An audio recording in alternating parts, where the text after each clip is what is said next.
All right, so last but not least, rapid reactions, a whole lot of topics, a little bit of time. Jake, the floor is yours. All right, Brooklyn Nets sharpshooter Patty Mills says he sees a fire built up in his new teammate Ben Simmons. Do you believe Mills, or is it a little too early for that type of talk?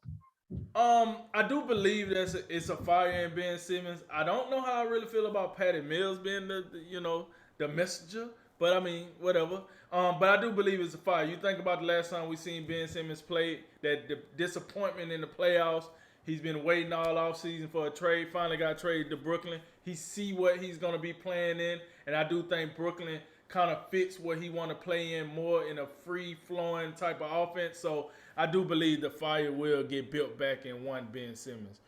The Falcons have just cut pass rusher Dante Fowler Jr. after 2 seasons and just 7.5 sacks. He was the third overall pick in 2015, and he has just 35 career sacks. So, Jake, is it fair to call him a bust, or are we just being too harsh? Might be a tad bit too harsh. He did have 11 and a half sacks a couple of years ago. So I don't know if you're necessarily bust if you have that type of production in one season. But I think at minimum, when you look at where he was drafted and what he's done in totality, you probably have to describe him as a disappointment at the very least.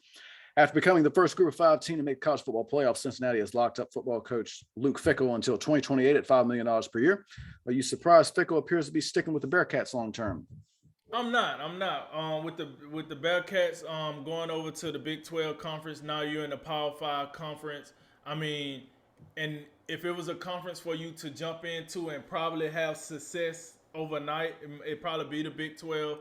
Um, and listen, let's keep this real. If he goes and have any close to the success he had with Cincinnati and the AAC, if he do that in the Big 12, he won't be that much longer anyway. He'll get either called up to one of the other Power Five conferences or maybe the NFL. Washington left fielder Juan Soto said the Nationals offered him a 13-year, $350 million contract before the lockout started. Soto said he thinks it's smarter to go year by year and wait for free agency. Jay, what's your take on this, man? I don't know, man. 13 years for 350, 27 million per year until he's 36 years old. That sounds pretty smart to me. But I think there is something to be said for waiting the free agency going year by year. But that's all depending on health. So if he's comfortable with that amount of risk, then more power to him. The one thing I didn't necessarily like is he seemed pretty look like based on what I read, like, yeah, my agent's handling this. Well, I mean, yeah, but I really hope like you're like he's acting directly on your behalf, and that as long as he's comfortable with it, that's all that matters. But yeah, that's a lot of money to turn down, even though you think you might get more down the line. The Vikings have officially hired Rams offensive coordinator Kevin O'Connell as their next head coach. Drink, how do you think he'll do? Well, listen, we just seen him win the Super Bowl as offense coordinator. But I think one of the things, and this is probably true for most offense coordinators that go to be head coach, you kind of take a downgrade in talent. Listen, Kirk Cousins ain't Matthew Stafford, right? Now, Justin Jefferson could be like one of the Rams offense or one of the Rams wide receiver not named Cooper Cup. But with that said, he's gonna be fighting an uphill battle. But hey, if he go in there and he maximize what he can get out of these guys long enough to get some of his own guys in, I think that'll be a success for the Vikings. It's been a little while for them. And listen, they waited on Kevin O'Connell for a reason. Let's see if that reason is valid now. Future Hall of Famer running back Adrian Peterson, godly, will not be charged in connection to his recent arrest for domestic violence. Jay, you okay with that? I don't want to be too definitive on the response here, but but if you believe what Adrian Peterson has to say, it does seem like a pretty minor offense. Not sure it's something we should, completely, uh, burn the house down, so to speak, with what happened here. But at the same time, just because he wasn't charged doesn't mean that the NFL might not levy down their own punishment. So either way, might be time to go ahead and wrap it up and hit the retirement button. After a Big 12 title and a Sugar Bowl victory, Baylor head coach Dave Aranda has a new contract. It's going to run through 2020. What are your thoughts on that?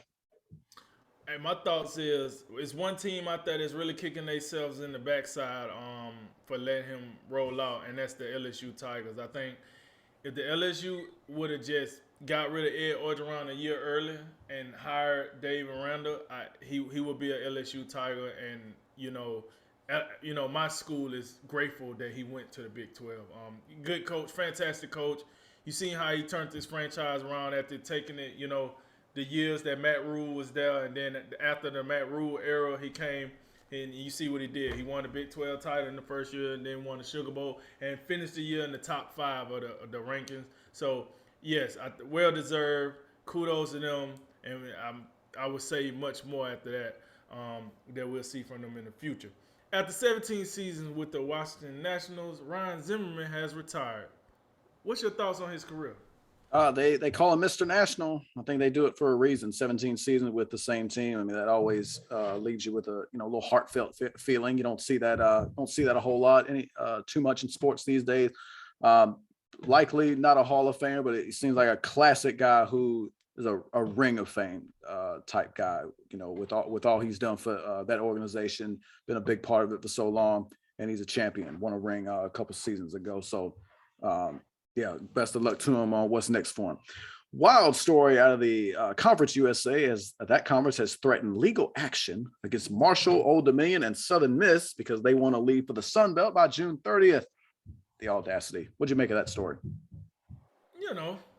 The same thing I made of the Big 12 falling apart when they found out Texas and Oklahoma was leaving. Yeah, conferences don't like this, but at the end of the day, man, these teams got to kind of do what's best for them. And if you say, hey, you got to pay us $15-20 million to leave, and they make the money and they give it to you, you got to let them leave. But as you can see, some conferences are like, no, we need Southern Miss, and they might do need Southern Miss. I mean, but they just show you the business side of college. When people say college ain't a business, okay, sure, they're not a business.